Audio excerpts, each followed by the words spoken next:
Hello dear students. स्वागत है आपका लिंक्ड बायोलॉजी में। मेरा नाम है प्रवीण सुकर्मा और आप देख रहे हैं लिंक्ड बायोलॉजी। अगर मेरा कंटेंट आपको अच्छा लगता है तो प्लीज़ चैनल को सब्सक्राइब, लाइक एंड शेयर करें और कमेंट करें। और इंस्टाग्राम पे सभी सेल बायोलॉजी के नोट्स अवेलेबल हैं, तो आप जाके उस पर चेकआउट कर सकते हैं। तो चलिए शुरू करते हैं। कल हम लोगों ने पढ़ा कि सेल थ्योरी किसने दिया था? स्लाइडेन और स्वान ने।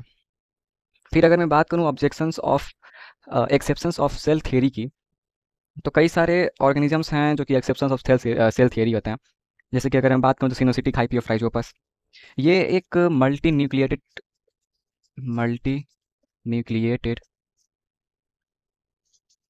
फंगस है। बात करें वुचेरिया की, इन्यूक्लिएटेड आरबीसी की, तो आगे बात करेंगे। अगर मैं अदर और एग्जांपल्स देखूं एक्सेप्शंस ऑफ सेल थ्योरी के, तो एक्सेप्शंस ऑफ सेल थ्योरी में दो ऑर्गेनिज्म एक्स्ट्रा और आते हैं। एक को हम लोग वायरस के नाम से जानते हैं और एक को हम लोग बैक्टीरिया के नाम से जानते हैं। बैक्टीरिया। अगर मैं पर्टिकुलरली वायरस की बात करूं तो वायरस एक प्रोटीनिशियस ऑर्गेनिज्म बोला जा सकता है, या फिर इसे एक पार्टिकल बोला जा सकता है जो कि एनवायरनमेंट में होता है। कई बार वायरस एनवायरनमेंट में इनएक्टिव होते हैं और कई बार होस्ट में जाने के बाद ही एक्टिव होते हैं। ये एक्सेप्शन क्यों है सेल थ्योरी का? अगर इसको जानना है तो देखिए, सेल थ्योरी क्या बोलता है? कोई भी ऑर्गेनिज्म बना होता है lipid lipid carbohydrate and protein का। But in case virus, virus केवल प्रोटीन से बना होता है। प्रोटीन।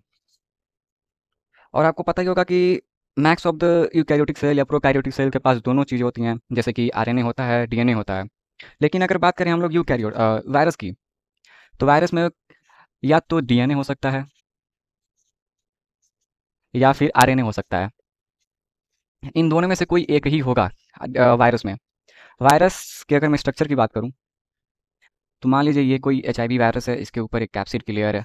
इस पे कई सारे रिसेप्टर्स प्रेजेंट होते हैं जो कि होस्ट को रिकॉग्नाइज करते हैं, उससे जाकर बाइंड होते हैं। और इनके पास है ये आरएनए भी हो सकता है, डीएनए भी हो सकता है, दोनों में से कोई। अगर दूसरी बैक्टीरिया की अगर हम लोग बात करें, तो बैक्टीरिया कैसे एक्सेप्शंस ऑफ सेल थ्योरी है, उसकी बात करते हैं। सेल थ्योरी बोलता है कि किसी भी कोई भी ऑर्गेनिज्म जो भी है वो न्यूक्लिएटेड होता है। All organisms are nucleated. But in case bacteria, bacteria के पास कोई भी न्यूक्लियस नहीं होता। इट लैक्स ऑफ न्यूक्लियस, जिसकी वजह से इसके पास ना न्यूक्लियर मेम्ब्रेन है, ना न्यूक्लियस है। जिसकी वजह से इसकी जो भी सिंथेसिस होती है केवल केवल साइटोप्लाज्म में होता है, और न्यूक्लियर ना होने की वजह से न्यूक्लियोप्लाज्म में नहीं होता। और अगर मैं बात करूँ सिनोसिटिक हाइफी ऑफ राइजोपस की, तो राइजोपस एक मल्टी न्यूक्लिएटेड फंगस होता है। मल्टी न्यूक्लिएटेड होने का मतलब इसके हर सेल में, मान लीजिए ये कोई फंगस है, राइजोपस है, इसकी एक सेल है, अगर इसमें न्यूक्लियस की बात करें तो कई सारे न्यूक्लियस होंगे। Multi nucleated means many number of nucleus, called as multi nucleated. Multi nucleated fungus are anything. अगर बात करें वाउचेरिया की, तो वाउचेरिया एक एल्गी है, ये भी मल्टी न्यूक्लिएटेड होता है। मल्टी न्यूक्लिएटेड, जिसकी वजह से ये भी एक्सेप्शन है सेल थ्योरी का। अगर मैं बात करूं ई न्यूक्लिएटेड आरएनए की, सॉरी आरबीसीएस की, तो जैसा कि आपको पता होगा हर एक आरबीसी के पास उसका खुद का न्यूक्लियस होता है। लेकिन when RBCs getting mature, when RBCs mature, तो उस केस में जो न्यूक्लियस होगा वो डिसअपियर हो जाएगा। इसी को बोलते हैं ई न्यूक्लिएटेड आरबीसी। अगर हम अब ऑब्जेक्शंस ऑफ सेल की बात करें, तो ऑब्जेक्शंस ऑफ सेल में ये बताया जाता है कि स्लाइडेन और स्वान की सेल थियरी में क्या क्या कमियां थी, क्यों वो लोग गलत थे। तो बात करेंगे ऑब्जेक्शंस ऑफ सेल थियरी के।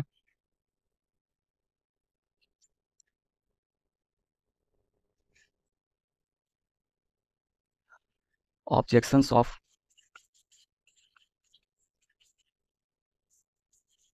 Cell theory. हर ऑर्गेनिज्म के पास उसका खुद का न्यूक्लियस होता है। Organism have its own nucleus. ये बात सही है, पर beside the nucleus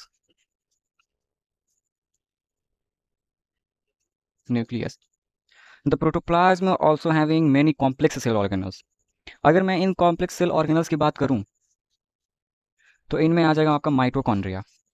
mitochondria in other language they are called as power house of cell because it forms ATP. और अदर की बात करूं तो क्लोरोप्लास्ट, एंड ये फोटोसिंथेसिस कराता है प्लांट्स में। ईआर सेल सिग्नलिंग नहीं, प्रोटीन सिग्नलिंग में हेल्प करता है, या प्रोटीन ट्रांसलोकेशन।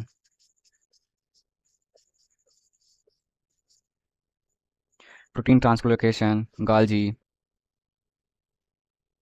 गाल्जी बॉडी, ये एक्सपोर्टर ऑफ सेल है। इन नामों से हम लोग जानते हैं। अगर मैं आज एक और फैक्ट की बात बताऊं तो प्रोटोप्लाज्म जो मैंने उस दिन कल बताया था, प्रोटोप्लाज्म एक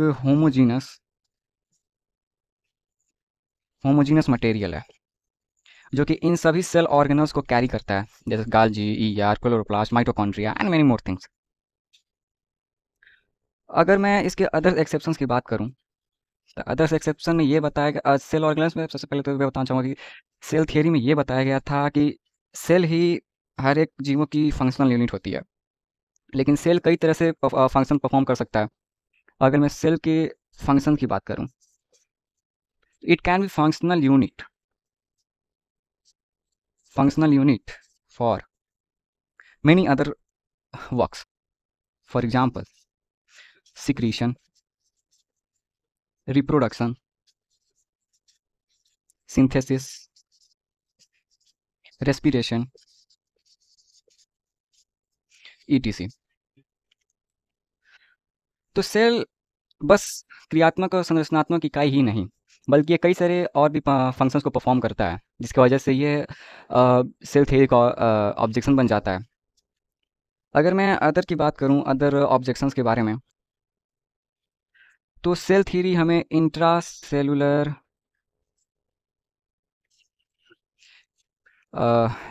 ऑर्गेनल्स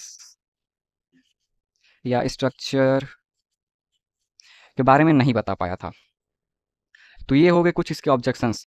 एक और सेल थ्योरी का ऑब्जेक्शन है जिसे जो बताता है कि अगर कोई सेल, मान लीजिए ये दो सेल्स हैं, सेल नंबर 1, सेल नंबर 2, अगर इस सेल में रेप्लिकेशन हो रहा है और कोई भी अदर सेलुलर एक्टिविटी, तो ज़रूरी नहीं कि ये सेल भी सेम रेप्लिकेशन करे,